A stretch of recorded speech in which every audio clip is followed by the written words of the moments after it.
دوستو، آج کی خبر کچھ ایسی ہے کہ جس کو سننے کے بعد آپ کو بڑا ملال ہوگا، آپ کو بڑا صدمہ ہوگا، بڑی تکلیف ہوگی۔ ایک وہ امام جو سارے محلے کا ذمہ دار ہوتا ہے، ایک وہ امام بیچارہ جو سارے محلے کے بچوں کو پڑھاتا ہے، تعلیم دیتا ہے، دین کی تعلیم دیتا ہے، نماز پڑھاتا ہے، لوگوں کو گناہوں سے بچاتا ہے۔ ایک وہ امام جو لوگوں کو اچھائی کا راستہ دکھاتا ہے اور برائی کے راستے سے لوگوں کو ہٹا کر اللہ کے نبی صلی اللہ علیہ وسلم کا جو طریقہ ہے زندگی گزارنے کا، وہ طریقہ لوگوں کو سکھاتا ہے۔ لیکن ایسی بھی کیا بات ہو جاتی ہے کہ ایک آدمی ایک مسجد کے امام کا اتنا دشمن، اتنا بڑا جانی دشمن ہو جاتا ہے کہ اس کو جان سے مارنے کے لیے تیار ہو جاتا ہے۔ یہ خبر آپ کے سامنے موجود ہے کہ ایک آدمی نے ایک امام صاحب کو جو مسجد میں نماز پڑھاتے تھے، اور مسجد والے جتنے لوگ مسجد میں نماز پڑھنے آتے تھے امام کے پیچھے، ان کے بچوں کو بھی پڑھاتے تھے۔ جس وقت بچوں کو پڑھا رہے تھے، نہ جانے کون سی دشمنی تھی امام سے، نہ جانے کون سی بات پر اتنی زیادہ نا اتفاقی اور اتنی زیادہ بڑی دشمنی پیدا ہو گئی کہ اگلا مالک ہاتھ میں پسٹن یا بندوق لے کر کے آتا ہے اور مسجد کے معصوم سے امام کے سر میں گولی مار دیتا ہے۔ ذرا سی بھی شرم نہیں آئی، بندوق چلاتے ہوئے، گولی چلاتے ہوئے ذرا سا بھی ڈر نہیں لگا، اللہ کا ذرا سا بھی خوف نہیں آیا۔ یہ خبر میں آپ کو پڑھ کے سنا دیتا ہوں، ذرا اس خبر کو دھیان سے سننا، آپ کا دل دہل جائے گا، آپ کے پیروں تلے سے زمین کھسک جائے گی، آپ رونے پر مجبور ہو جائیں گے۔ مسجد میں امام کو بدماش نے گولی ماری، اسپتال میں زیر علاج، تفتیش جاری۔ محلے کا ایک حملہ آور صبح کے وقت مسجد میں داخل ہوا اور امام مولانا نعیم قاسمی کو گولی مار دی۔ جب امام کو گولی ماری گئی تو وہ بچوں کو اردو پڑھا رہے تھے۔ مسجد میں فائرنگ سے کوہرام مچ گیا اور بچوں میں افراتفری مچ گئی۔ گولی امام کے سر میں لگی اور وہ وہیں پر لہولہان ہو کر نیچے گر گئے۔ ملزم نے امام کو گولی مارنے کے بعد پستول موقع پر ہی پھینک کر فرار ہو گیا۔ پولیس کو مسجد میں فائرنگ کی اطلاع ملی تو انہوں نے موقع پر پہنچ کر تفتیش شروع کر دی۔ زخمی امام کو علاج کے لیے اسپتال میں داخل کرا دیا گیا، جہاں ان کی حالت تشویشناک بتائی جا رہی ہے۔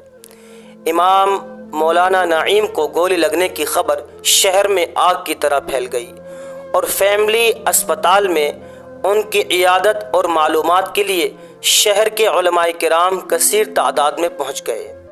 سن لی آپ نے خبر۔ میں پوچھنا چاہتا ہوں، کہاں سے آتے ہیں یہ لوگ؟ کون انہیں تیار کرتا ہے کہ جس امام کے پیچھے، جس مسجد میں تم نماز پڑھ رہے ہو، جو امام تمہارے بچوں کو رات دن پڑھا رہا ہے، رات دن تمہارے بچوں کی کامیابی کے لیے محنت کر رہا ہے، انہیں انسان بنانے کی کوشش کر رہا ہے، اسی امام سے اتنی زیادہ بڑی دشمنی، اور اتنی بڑی دشمنی کوئی گالی گفتار نہیں، کوئی بکواس نہیں، کوئی فالتو کی مجوری نہیں، سیدھا آیا اور دماغ میں گولی مار کے چلا گیا۔ بیچارے امام آتے ہیں اپنے گھروں سے چھوڑ کر کے، مسجدوں میں آتے ہیں اللہ کے دین کو بلند کرنے کے لیے، بچوں کو دین کی تعلیم سکھانے کے لیے جو انہوں نے سیکھا ہے۔ اللہ کے نبی صلی اللہ علیہ وسلم کی وہ حدیث جس میں آپ نے فرمایا بلغوا عنی ولو آیا، کہ میری طرف سے لوگوں تک میری بات پہنچا دو، میری بات لوگوں تک پہنچا دو، چاہے پھر وہ ایک آیت ہی ہو یا ایک حدیث ہی کیوں نہ ہو، لوگوں تک میری بات پہنچاؤ۔ تو لوگوں تک اللہ کے نبی کی بات پہنچانے کے لیے، اللہ کے قرآن کی بات پہنچانے کے لیے، اور اس گندے ماحول کو سدھارنے کے لیے، اور چاروں طرف بے شرمی اور بے حیائی کے ماحول کو ختم کرنے کے لیے ایک مسجد کا امام کوشش کرتا ہے۔ اور پھر جب مسجد کا امام ساری قوم کا رہبر بھی ہوتا ہے، سارے لوگ اس سے سارے کام کرواتے ہیں، بچوں کو پڑھانا، پانچوں وقت نماز پڑھانا، اور جو بچہ پیدا ہوا اس کے کان میں اذان پڑھنا، تمہارے نکاح پڑھانا، اگر تمہارے محلے میں سے کوئی ختم ہو گیا، کسی کا انتقال ہو گیا، اس کو نہلانا، اس کو کفن پہنانا، اس کی جنازے کی نماز پڑھانا، اور قبرستان تک اس کو لے کے جانا، دفن کروا کے آ جانا، اور ساری چیزوں کی ذمہ داری ایک امام کی ہوتی ہے۔ اتنی ساری ذمہ داری ہونے کے باوجود بھی آج کل کے کچھ نام لحاظ لوگ، کچھ نالائق، کچھ بے شرم اور بدتمیز اور پاگل لوگ امام کو اپنا نوکر سمجھتے ہیں، واقعی نوکر سمجھتے ہیں۔ اور جس نے بھی جب بھی جس مسجد والوں نے، جس محلے والوں نے امام کو اپنا نوکر سمجھا، اپنی مسجد کا نوکر سمجھا، اس مسجد کا بیڑا غرق کر دیا ان لوگوں نے۔ مسجد تو اللہ کا گھر ہے، لیکن یہ لوگ مسجد کو ویران کر دیتے ہیں، اماموں کو بھگانے پہ لگ جاتے ہیں، کبھی ان کے اندر کیڑے نکالتے ہیں، کبھی ان کی کوئی برائی، کبھی ان کا کوئی عیب تلاش کرتے ہیں، کبھی ان کے پیچھے لگ جاتے ہیں کہ امام کس وقت کہاں جا رہا ہے، کس وقت کہاں سے آ رہا ہے، کس کے پاس بیٹھ رہا ہے، کس وقت سو رہا ہے، کس وقت اٹھ رہا ہے، کتنی دیر بچوں کو پڑھا رہا ہے، کتنا کھا رہا ہے، کتنا پی رہا ہے، ساری چیزوں کو لوگ نوٹ کرتے ہیں۔ بتاؤ، یہ جو عیب تلاش کرنے کے پیچھے رہتے ہیں نا، خدا کی قسم جب یہ مرتے ہیں نا، ان کی موت بہت بری ہوتی ہے۔ ہم نے دیکھا ہے اپنی آنکھوں سے، ہم نے ایسے لوگوں کو بھی دیکھا ہے کہ جو اماموں کے پیچھے لگے رہتے تھے کیڑے نکالنے کے لیے، ذرا سی کوئی کمی مل جائے، ذرا سا کوئی عیب مل جائے، اور کسی طریقے سے امام کو ذلیل کر کے نکالا جائے۔ مرنا تو سب کو ہے، امام کو بھی مرنا ہے، تمہیں بھی مرنا ہے، لیکن یہ ہے کہ امام محنت کر کے اللہ کے دین کو بلند کر کے، اللہ کا نام بلند کر کے، اللہ کے نبی صلی اللہ علیہ وسلم کی سنتوں کو زندہ کر کے جب مرے گا، انشاءاللہ وہ جنت میں جائے گا۔ اور تم امام کے اندر کیڑے نکالو گے، اس کی برائی کرو گے، اس کو ساری دنیا میں ذلیل کرو گے، تو جب تم مرو گے تمہیں پتہ چل جائے گا تمہارا حشر کیا ہوگا۔ تم نہیں بلکہ سارے لوگ تمہارا حشر دیکھیں گے۔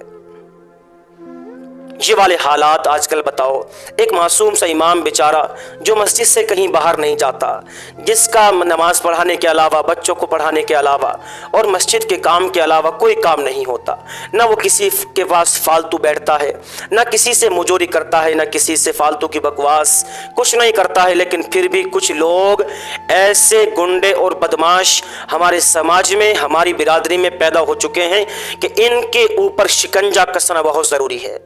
انہیں سخت سے سخت سزا ملنی چاہیے۔ انہیں سب سے پہلے تو آپ قانون سے ان کی کارروائی کروائیں، انہیں جتنا زیادہ ہو سکے کڑی سے کڑی سخت سزا دلوائیں، جتنا ہو سکے انہیں، کیونکہ یہ فتنے اور فساد کو، دنگا بھڑکانے کو اور ظلم و ستم کو اور گنڈا گردی کو یہ لوگ بڑھاوا دینے والے ہیں۔ جب خود مسلمان ہی اپنی مسجد کے امام کی حفاظت نہیں کر سکیں گے تو دنیا والے کیا خاک حفاظت کریں گے؟ بتاؤ، یہ کسی اور کا واقعہ نہیں، یہ کسی دوسرے آدمی کا واقعہ نہیں، یہ ایک مسلمان کا واقعہ ہے۔ یہ ایک مسلمان ہے جس نے امام کے سر میں گولی ماری ہے۔ اللہ اس کی حفاظت فرمائے، اللہ تعالیٰ ان کے گھر والوں کو صبر جمیل عطا فرمائے، پسماندگان کو بھی صبر جمیل عطا فرمائے۔ اللہ تعالیٰ تمام رشتہ داروں کو ان کے حق میں دعا کرنے کی توفیق عطا فرمائے۔ اور ابھی جیسی خبر ملی ہے کہ امام صاحب کا علاج چل رہا ہے کسی اسپتال میں، لیکن سیریس انہیں بتایا جا رہا ہے، اب انتقال اگر ہو گیا خدا نخواستہ تو بچے ویران ہو جائیں گے۔ ایک وہ امام جو ان کی مسجد میں نماز پڑھانے کے لیے آیا ہوا تھا، ان لوگوں نے اس کو موت کے گھاٹ اتارنے کی کوشش کی۔ بتاؤ کتنی نیش اور کتنی گندی اور کتنی ذلیل حرکت ہے یہ۔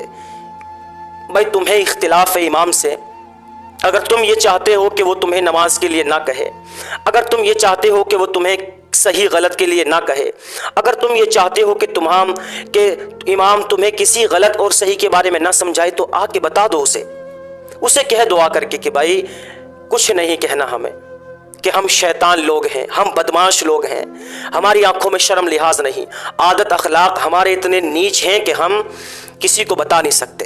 جب تم اتنے نیچ ہو، اتنے عادت اخلاق تمہارے گندے اور واہیات ہیں، تو تمہیں مسجد میں امام رکھنے کی ضرورت کیا ہے؟ آؤ اپنی نماز پڑھو اور نکل جاؤ، یا اپنے گاؤں میں سے کسی کو امام رکھ لو۔ باہر سے بلانے کی کیا ضرورت ہے بیچارے کو؟ وہ آتا ہے اللہ کے دین کی خدمت کرنے کے لیے آ جاتا ہے، اور تم اس کی جان کے دشمن بن جاتے ہو، نہ جانے کس وجہ سے تم دشمن بن جاتے ہو۔ اب اس کے تو سر پہ گولی لگی ہوئی ہے، اس کا تو علاج چل رہا ہے۔ سارے علماء کرام، یہ واقعہ میرٹھ کا ہے۔ میرٹھ میں کسی جگہ یہ حادثہ ہوا کہ ایک شیطان نے، ایک بدماش نے، محلے کے بدماش نے، امام کے پیچھے نماز پڑھنے والے بدماش نے امام کے سر میں اس وقت گولی مار دی کہ جب امام بچوں کو پڑھا رہا تھا۔ نہ جانے کون سی دشمنی تھی، کیا دشمنی ہو گئی ہوگی۔ ارے بھائی، اگر کوئی دشمنی ہو گئی ہوتی تو اس کو بتا دیتے آ کر کے۔ اگر اس کا انتقال ہو جاتا ہے تو کون جواب دے گا؟ حشر میں اللہ کے سامنے، قیامت میں اللہ کے سامنے کیسے کھڑے رہ سکو گے تم؟ کیسے؟ قبر میں حساب و کتاب جو لیا جائے گا، وہاں کیسے سوالوں کے جواب دے پاؤ گے؟ اللہ کی پناہ، اللہ کی پناہ۔ اللہ تعالی ہم سبھی کی ایسے بدماشوں سے، ایسے نالائق اور ایسے نیچ لوگوں سے ہم سب کی حفاظت فرمائے۔ اور میں اپنے تمام اماموں سے گزارش کروں گا کہ اللہ کے بندو سمجھداری سے کام کرو، لڑائی جھگڑا نہیں کرنا، کسی سے شور نہیں مچانا، کسی کو غلط نہیں کہنا، کسی کو گالی نہیں دینی ہے۔ کوئی نماز پڑھ رہا ہے جب بھی ٹھیک ہے، نہیں پڑھ رہا چھوڑ دو اسے، دفع کرو، اس کے حال پہ چھوڑ دو اسے۔ تمہارا کام ہے نماز کے لیے دین کی دعوت دینا، تمہارا کام ہے لوگوں کو بتا دینا۔ زبردستی کھینچ کے لانا، مسجد تک لانا تمہاری ذمہ داری نہیں ہے۔ کسی کے بچے اگر تمیز سے پڑھ رہے ہیں تو ٹھیک ہے، نہیں اگر پڑھ رہے ہیں تو زیادہ مار دھاڑ کرنے کی ضرورت نہیں، زیادہ شور مچانے کی ضرورت نہیں، کچھ نہیں، پڑھے ٹھیک ہے، نہ پڑھے تو کوئی بات نہیں، ٹھیک ہے نہیں۔ یہ ماحول، آج کل کا ماحول ایسا نہیں ہے، بڑی سمجھداری سے کام کرنے کی ضرورت ہے۔ امید کرتا ہوں یہ بات میری سارے ہی امام سنیں گے اور سارے ہی لوگ اس پر عمل کریں گے۔ باقی آج کے لیے اتنا ہی کافی ہے۔ اللہ تعالی ہم سبھی کو کہنے سننے سے زیادہ عمل کرنے کی توفیق عطا فرمائے۔ باقی اپنا زیادہ سے زیادہ خیال رکھے، سمجھداری سے کام کرے۔ ملتے ہیں اگلی ویڈیو میں۔ السلام علیکم ورحمۃ اللہ وبرکاتہ۔